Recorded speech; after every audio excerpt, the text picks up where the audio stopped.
রমজানে মা বোনদের জন্য স্পেশাল কোনো আমল আছে কিনা জানালে উপকৃত হতাম। পিল খেয়ে মাসিক বন্ধ রেখে রমজানের রোজা রাখা যাবে কিনা? আমার মা 3 মাস আগে মারা যায়। রমজানে আমি মাদ্রাসা এতিমদের খাওয়াতে চাই, আপনার মতামত চাই। অনেকে রোজা রাখে কিন্তু নামাজ পড়ে না, তাদের সম্পর্কে কি বলবেন? এরপরে প্রশ্ন হলো, রোজা রেখে টিভি দেখা যাবে কিনা? রোজা অবস্থায় থুতু বা লালা গিলে ফেললে গুনাহ হবে কিনা? মাহে রমজানে কখন কোন সময়গুলোতে দোয়া করলে দোয়া কবুল হয়? এরপরে প্রশ্ন হলো, রমজান মাসে শয়তানকে শৃঙ্খলাবদ্ধ রাখা হয়, হাদিসে আছে। প্রশ্ন হলো, তাহলে মানুষ কিভাবে খারাপ কাজ করে? রমজানে দোয়া কবুলের সর্বোত্তম সময় কখন? কাজা রোজার সাথে কাজা তারাবি আদায় করতে হবে কিনা? মহিলাদের কাজা রোজার আগে শাওয়ালের 6 রোজা রাখা যাবে কিনা? তারাবির নামাজের নিয়ত, দোয়া ও মুনাজাতের দোয়া কোনটা এবং কিভাবে পড়ব? তারাবির নামাজের আলাদা নিয়ত নাওয়াইতু আন কি জানি উসাল্লিল্লাহি, আমার জানা নাই আসলে, কোরআন হাদিসে পাই নাই তো, এগুলো তো আপনাদের থেকে শুনছি। আচ্ছা, আরেকটা কি? তারাবির দোয়া মুনাজাত। তারাবির দোয়া ওই যে 4 রাকাত পর পর কি পড়ে? সুবহানাজিল মুলকি ওয়াল মালাকুতি, আমি এদুরি পারি শুধু। এরপরে কি আছে? আচ্ছা, কি জানি আছে। তো এগুলো আসলে কোনো কোরআন হাদিসে নাই। যেহেতু কোরআন হাদিসে নাই সেজন্য আমি পাই নাই, কোরআন হাদিস থাকলে তো পাইতাম। বুঝে আসছে কথা? আমরা একসময় দেখছি যে ইয়াং পোলাপান তারাবি পড়তে যায় না। কিরে বাবা, তারাবি পড়তে যাস না কেন? বলে, হুজুর এখনো তারাবির দোয়া মুখস্থ হয়নি। বুঝতে পারছেন? তো তারাবির নামাজের জন্য 4 রাকাত পর পর দোয়া পড়া, এটা তারাবির সাথে এর কোনো সম্পর্ক নাই, দোয়া পড়ার কোনো প্রয়োজন নাই। 4 রাকাত পর একটু অবসর দেয় ইমাম সাহেব, এটা রেস্ট। আপনি এটা একটু পানি খাবেন, দরকার একটু হাত পা এদিক সেদিক করবেন, একটু রেস্ট করবেন, একটু শরীরটা এলায়া বসবেন, দরকার একটু পেশা বজু করে চলে আসবেন। এটা হলো রেস্টের সময়। তারাবি মানে হলো আরাম করে করে পড়া, 4 রাকাত পর রেস্ট দেওয়া। ওই মধ্যপ্রাচ্যের লোকরা, মিডিল ইস্টের লোকেরা আছে, আমাদের দেশেও কোনো কোনো মসজিদ দেখা যায় 4 রাকাত পর পর একটু খেজুর, একটু পানি, একটু চা, একটু খায় মানুষ। তো এটা তো রেস্টের সময়। আপনি রেস্ট না করে কি করতেছেন? ইমাম সাহেব এতক্ষণ পড়ছে, হাফেজ সাহেব দুমায়া টানছে, আপনি তো এতক্ষণ শুনছেন বসে, কোনো ডিউটি ছিল না। এখন 4 রাকাত পর বরং আপনি আরো ডিউটি শুরু করে দিচ্ছেন, সুবহানাজিল মুলকি ওয়াল মালাকুতি। তাহলে রেস্ট হলো না রেস্টে উল্টাটা হলো? এগুলার কোনো প্রয়োজন নাই, এগুলো কোরআন হাদিসে নাই। কোরআন হাদিসে যেটুকু আছে সেটুকু আপনি তারাবির নামাজে তেলাওয়াত সুন্দর করে মনোযোগ দিয়ে শুনবেন, নামাজ সুন্দর করে পড়বেন, বাস শেষ। এর বাইরে আলাদা কোনো নিয়ত বা দোয়ার প্রয়োজন নাই। অনেকে রোজা রাখে কিন্তু নামাজ পড়ে না, তাদের সম্পর্কে কি বলবেন? রোজা রাখে কিন্তু নামাজ পড়ে না, এদের সম্পর্কে বলবো, তারা লুঙ্গি খুলে পাগড়ি বাঁধছে। লুঙ্গি খুলে যদি কেউ পাগড়ি বাঁধে এই নিয়তে যে পাগড়ি বাঁধলে সওয়াব হবে, কিন্তু লুঙ্গি যে খুলে গেল সেটার জন্য কবিরা গুনাহ হবে, সেটার খবর তার। ঠিক একইভাবে রমজানের রোজা রাখলে সওয়াব হবে, ফরজ আদায় হবে, কিন্তু এর চাইতে বড় ফরজ হলো 5 ওয়াক্ত নামাজ। তা আপনি সেটাই যদি বাদ দিয়ে দেন, তাহলে এই রোজা রাখলেন, তাহলে এর চাইতে বড়টা বাদ দিয়ে আপনি কম গুরুত্বপূর্ণটা করলেন। ওইটার তুলনায় এটাও ফরজ, কিন্তু ওইটার চাইতে কম গুরুত্বপূর্ণটারে গুরুত্ব দিলেন, আসলটারে গুরুত্ব দিলেন না। আপনি পাগড়ি পরার গুরুত্ব বুঝলেন, কিন্তু লুঙ্গি পরার গুরুত্বটা বুঝলেন না। আল্লাহ আমাদেরকে লুঙ্গি পরার গুরুত্ব বুঝার তৌফিক দান করুন, নামাজের গুরুত্ব বুঝার তৌফিক দান করুন। অনেক ভাই আছে নামাজের গুরুত্ব তাদের কাছে, কিন্তু উনি রোজা রাখে। রোজা রাখে এটা ভালো কথা, কিন্তু তার চাইতে ভালো কথা হলো নামাজ আদায় করা। একজন রোজা রাখে নামাজ পড়ে না, এই লোক খারাপ। কিন্তু আরেকজন নামাজ পড়ে রোজা রাখে না, সেই লোকটা এই প্রথম লোকটার চাইতে কম খারাপ। কারণ হলো সে আসল সবচেয়ে বেশি জরুরিটা করে, নামাজটা পড়ে, রোজা রাখে না, সে খারাপ, একটা হারাম কাজ করে, ফরজ তরক করে। কিন্তু আরেকজন নামাজই পড়ে না, রোজা রাখে, এই লোকটা ওই লোকটার চাইতে অধম। আল্লাহ আমাদেরকে নামাজের গুরুত্ব বুঝার তৌফিক দান করুন। ঈমানের পর নামাজের চাইতে গুরুত্বপূর্ণ কোন কাজ মুসলমানের কাছে থাকতে পারে? রোজা অবস্থায় থুতু বা লালা গিলে ফেললে গুনাহ হবে কিনা? রোজা অবস্থায় অনেক সময় আমাদের মুখে থুতু আসে, লালা আসে, এটা যদি আমরা গিলে ফেলি রোজা ভাঙবেও না, গুনাহ হবেও না। তবে যদি ইচ্ছাকৃতভাবে মুখে থুতু জমিয়ে রেখে কেউ গিলে, তাহলে সেটা মাকরুহ হবে, এর ফলেও রোজা ভাঙবে না। নতুন যখন মানুষ রোজা রাখে, বিশেষ করে পিচ্চি পোলাপান যখন রোজা রাখে, দেখবেন ঘন ঘন শুধু থুতু ফেলতে থাকে, কারণ সে মনে করে থুতু গিললেও রোজা ভেঙে যাবে। এটা আসলে তার না জানার কারণে, নিজের থুতু গিলার কারণে কফ শ্লেষ্মা বা আপনার লালা ইত্যাদি যদি পেটের ভিতরে চলে যায় এর কারণে রোজা ভাঙবে না। এরপরে প্রশ্ন হলো, রমজান মাসে শয়তানকে শৃঙ্খলাবদ্ধ রাখা হয়, হাদিসে আছে। প্রশ্ন হলো তাহলে মানুষ কিভাবে খারাপ কাজ করে? খুব দরকারি প্রশ্ন। আল্লাহ তাআলা রমজান মাসে শয়তানকে শৃঙ্খলায় আবদ্ধ করে রাখে, হাদিসে আসছে। অথচ রমজান মাসেও মানুষ শয়তানি করে কি করে না? তো শয়তান যদি আটক থাকে, মানুষ আবার শয়তানি কেমনে করে? এ হলো প্রশ্ন। এই প্রশ্নের উত্তর হলো, ভাই, শয়তানের কারণেই শুধু খারাপ কাজ মানুষ করে, ব্যাপারটা সেরকম না।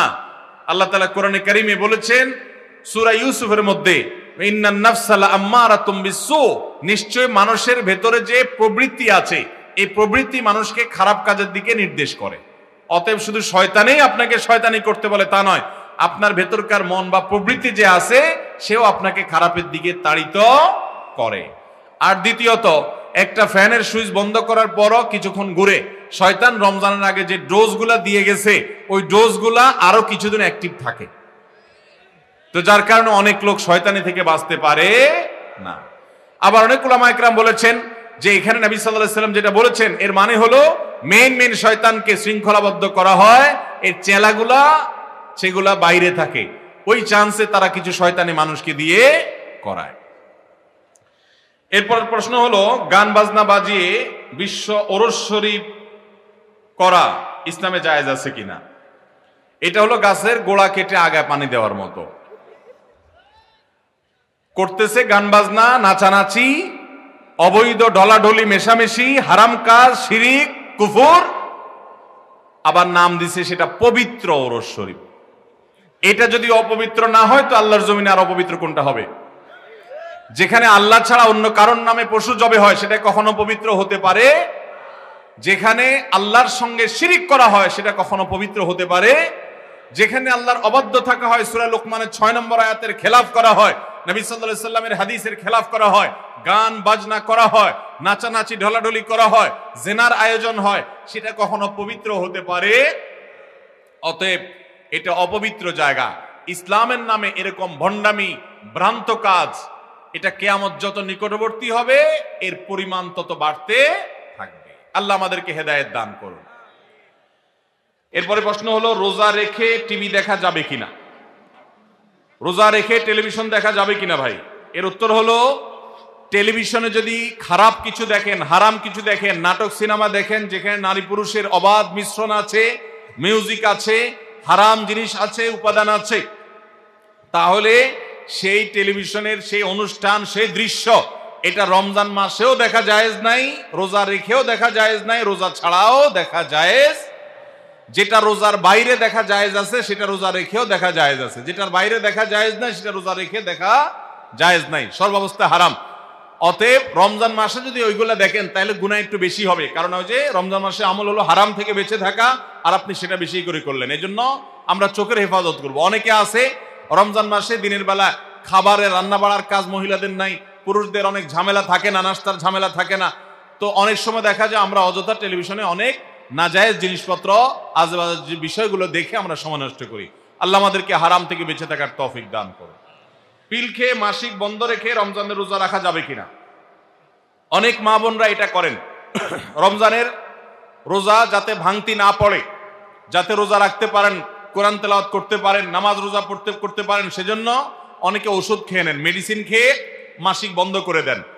তাদের এই কাজটা জায়েজ হবে কিনা? এটার উত্তর হলো, এই মেডিসিন গ্রহণ করার ফলে যদি আপনার শরীরে উল্লেখযোগ্য কোনো প্রকার সাইড এফেক্ট না পড়ে, ক্ষতিকর কোনো কিছু না হয়, তাহলে সেক্ষেত্রে আপনার জন্য এটা জায়েজ হবে। কিন্তু যদি আপনার শরীরে কোনো ক্ষতি হবে এরকম মনে হয় ওষুধটা সেবন করার মাধ্যমে, তাহলে নিজের ক্ষতি নিজে করবেন, এরকম কাজ করা জায়েজ নেই। আল্লাহ বলেছেন, ওয়ালা তুলকু বিআইদিকুম ইলা তাহলুকা, তোমরা নিজেদেরকে ধ্বংসের দিকে ঠেলে দিও না। এই জন্য আপনার জন্য এরকম মেডিসিন গ্রহণ করা জায়েজ হবে না। আর সাধারণ অবস্থার উপরে ছেড়ে দিতে পারলে সবচেয়ে ভালো, কারণ আল্লাহর ফয়সালা। আপনি ইবাদত করে যে সওয়াব পাচ্ছেন, আপনার ইবাদতের নিয়ত ছিল, কিন্তু আল্লাহর ফয়সালা অসুস্থ হয়েছেন, করতে পারেন নাই, আল্লাহ আপনাকে সমান সওয়াব দিবেন ইনশাআল্লাহ। রমজানে মা বোনদের জন্য স্পেশাল কোনো আমল আছে কিনা জানালে উপকৃত হতাম। মা বোনরা রমজানে বিশেষ কোনো আমল যেটা পুরুষদের জন্য প্রযোজ্য না, তারা করতে পারেন কিনা? এর উত্তর হলো, মা বোনরা তারা ইফতার তৈরি করেন, সাহারি তৈরি করেন, বেশিরভাগ ফ্যামিলিতে তারাই করেন। অতএব তারা এই কাজগুলোর ফাঁকে ফাঁকে ইবাদত বন্দেগী করবেন এবং সেই সাথে রোজাদারের খেদমতের নিয়তে তারা যদি করেন যে রোজাদারকে ইফতার করালে ইফতার করানোর সওয়াব পাওয়া যায়, আমি তাদের ইফতারের ব্যবস্থা করছি, আয়োজন করছি, অতএব আল্লাহ আমাকে যেন আজর দান করেন, সওয়াব দান করেন। রোজাদারের খেদমতের নিয়ত যখন করবেন তারা আল্লাহর কাছে এটার জন্য এক্সট্রা বেনিফিট এবং সওয়াব লাভ করবেন। সেই সাথে তাদের বাসার পুরুষদেরকে মসজিদে পাঠায় দিবেন জামাতের সাথে নামাজ পড়ার জন্য, উদ্বুদ্ধ করবেন, বাচ্চাদেরকে নিজেদেরকে কোরআন তেলাওয়াতের মধ্যে রাখবেন। এই কাজগুলো ঘরোয়াভাবে তারা করবেন, এগুলো তাদের রিলেটেড বিশেষ কাজ। এর বাইরে মহিলা হওয়ার কারণে আলাদা কোনো আমল নাই। তবে আমাদের যে সমস্ত বোনরা রমজানে মাসিক অবস্থায় থাকেন, ওই অবস্থায় তারা কি আমল করবেন, সেই অবস্থায় তারা জিকির আজকার করতে পারেন, দোয়া দুরুদ পড়তে পারেন, ইস্তেগফার করতে পারেন, ইসলামিক বই পুস্তক পড়তে পারেন, তারপর রোজাদারের খেদমত সহ অন্যান্য কাজ তো করবেনই।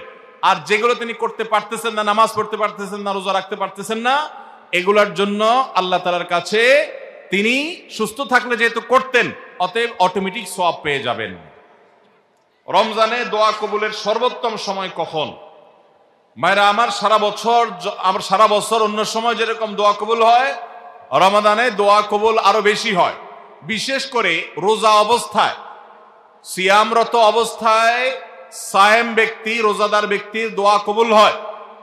কারণ নবী করিম সাল্লাল্লাহু আলাইহি সাল্লাম বলেছেন যে কয়েক ব্যক্তির দোয়া ফেরত দেওয়া হয় না, এর ভিতরে একজন হল আস-সায়েম হাত্তা ইফতির, কোন কোন বর্ণনা আছে হিনা ইফতির, রোজাদার ব্যক্তি দিনভর রোজা দোয়া করলে তার দোয়া কবুল হয়। হাঁটতে চলতে ফিরতে, কাজের ফাঁকে, মা বোনরা গৃহস্থলী কাজের ফাঁকে, এবং সবাই যার যার কাজের ফাঁকে ফাঁকেও দোয়া করতে পারেন। আর মনোযোগ নিয়ে নামাজের আগে পরে বিভিন্ন সময় দোয়া করতে পারলে সেটা আরো ভালো। সেই সাথে আমাদের ইফতারের আগ মুহূর্তে কোন কোন বর্ণনা মতে দোয়া কবুল হয়। আমরা ভোর রাতে সাহরি খেতে উঠি, সাহরি খাওয়ার সময়টা, ভোর রাতের সময়টা দোয়া কবুলের সময়। রমজান মাসে এই সময়টাকে আমরা বিশেষভাবে আমরা দোয়ার জন্য নির্ধারণ করতে পারি। তাহলে দিনভর ইফতারের আগে ওই যে সাহরি খেতে উঠলে এই সময়গুলো বিশেষভাবে আমরা দোয়ার প্রতি যত্নবান হবো। আল্লাহ আমাদের তৌফিক দান করুন। কাজা রোজার সাথে কাজা তারাবি আদায় করতে হবে কিনা? কারোর কোনো রোজা কাজা হয়েছে, এই রোজাটা যখন রমজানের পরে আপনি কাজা রাখবেন, তারাবির নামাজটাও কাজা করতে হবে কিনা? উত্তর হলো তারাবির নামাজের কাজা লাগবে না। আপনি শুধুমাত্র রোজার কাজা করলে কি কাজা আদায় হয়ে যাবে।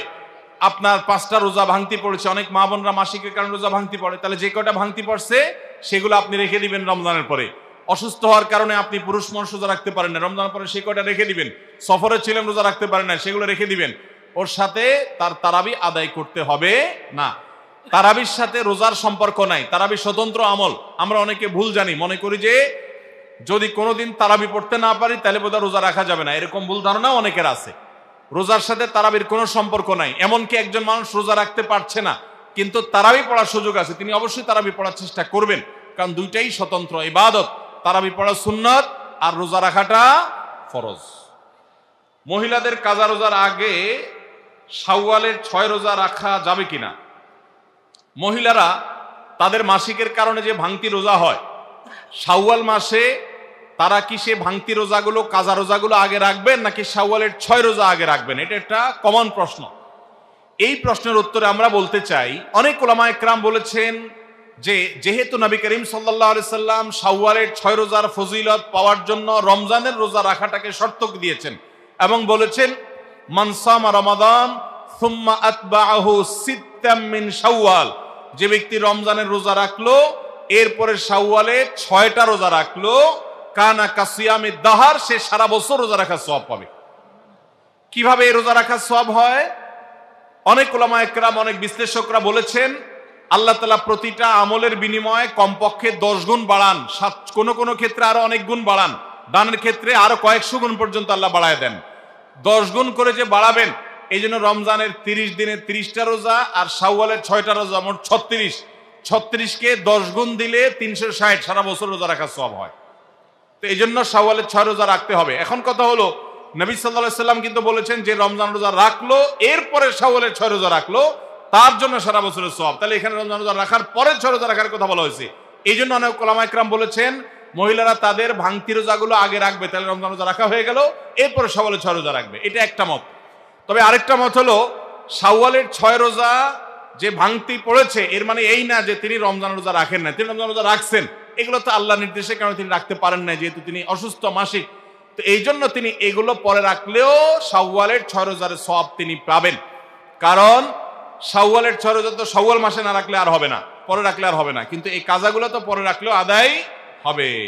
তো উত্তম হলো কাজা আগে করে যদি শাওয়ালের 6 রোজা রাখতে পারেন সবচেয়ে উত্তম, না পারলে অন্তত শাওয়ালের আগে রেখে কাজাগুলা পরে রাখলেও আশা করতে পারেন আল্লাহ তাআলা শাওয়ালের 6 রোজার ফজিলত দিবেন। আমার মা 3 মাস আগে মারা যায়, রমজানে আমি মাদ্রাসা এতিমদের খাওয়াতে চাই, আপনার মতামত চাই। খুব ভালো কথা, আপনার মা মারা গেছেন, আপনি তার তরফ থেকে সবচেয়ে বেশি যেটা করবেন সেটা হলো দোয়া। আমাদের বেশিরভাগ মানুষ মা বাপ মারা গেলে আমরা হুজুরদের খাওয়াই, এতিমদের খাওয়াই। খাওয়ানো ঠিক আছে, গরিব মানুষদেরকে এতিমদেরকে আপনি খাওয়ান, দান করেন, এটা ঠিক আছে, মৃত ব্যক্তির তরফ থেকে দান করা যায়, করলে মৃত ব্যক্তির সওয়াব পাওয়া যায়। কিন্তু আপনি নিজে বেশি বেশি দোয়া করবেন। অনেকে নিজে দোয়া করে না, হুজুর ভাড়া করে টাকা দোয়ার জন্য। আপনার মৃত মায়ের জন্য দোয়া করে যদি কোনো হুজুর টাকা নেয় আর আপনি টাকা দেন, তাহলে হুজুরও গুনাহগার, আপনিও গুনাহগার। বুঝেন নাই কথা? মৃত মানুষের জন্য দোয়া করে টাকা নেওয়াও জায়েজ নাই, দোয়া করাইয়া টাকা দেওয়াও জায়েজ নাই। তাহলে কি করবেন? তাহলে নিজের মায়ের জন্য নিজে একটু আল্লাহর কাছে দোয়া করবেন। আমরা বলি আমরা কি দোয়া করতে জানবো? কেন জানবেন না? কেন জানবেন না? দোয়া করতে না জানার তো কারণ নাই। অতএব দোয়া করবো তো ইনশাল্লাহ আমরা। আল্লাহ আমাদেরকে তৌফিক দান করুন। মাহে রমজানে কখন কোন সময়গুলোতে দোয়া করলে দোয়া কবুল হয়? খুব সুন্দর প্রশ্ন। রমাদান মাসে একে তো সারাদিন রোজা রেখে পুরো দিনভর যে কোনো সময় দোয়া করলে দোয়া কবুল হয়। হাদিসে নবী সাল্লাল্লাহু আলাইহি ওয়াসাল্লাম বলেছেন যে 2 ব্যক্তির দোয়া আল্লাহ তাআলা ফিরিয়ে দেন না। এর ভিতরে একজন হলো আস-সাইম হাত্তা ইফতির, রোজাদার ব্যক্তি ইফতারের আগ পর্যন্ত তার দোয়া কবুল হতে থাকে। সেই যে সাহারি করেছেন তখন থেকে ইফতার আগ পর্যন্ত আপনার দোয়া কবুল হয়। হাঁটতে চলতে ফিরতে আল্লাহর সাথে কথা বলেন, দোয়া করতে থাকেন, এটা একটা সময়। আর রমজান মাসে ইফতারের আগ মুহূর্তের সময়টা স্পেশালি দোয়া কবুল হয়। আর একটা সময় আছে ভোর রাত, এটা সারা বছরই দোয়া কবুলের সময়, কিন্তু রমজানে যেহেতু সুযোগটা বেশি আসে, সাহারি খাইতে আমরা উঠি, এই জন্য ভোর রাতে সাহারি খাইতে উঠলে একটু 2-5 মিনিট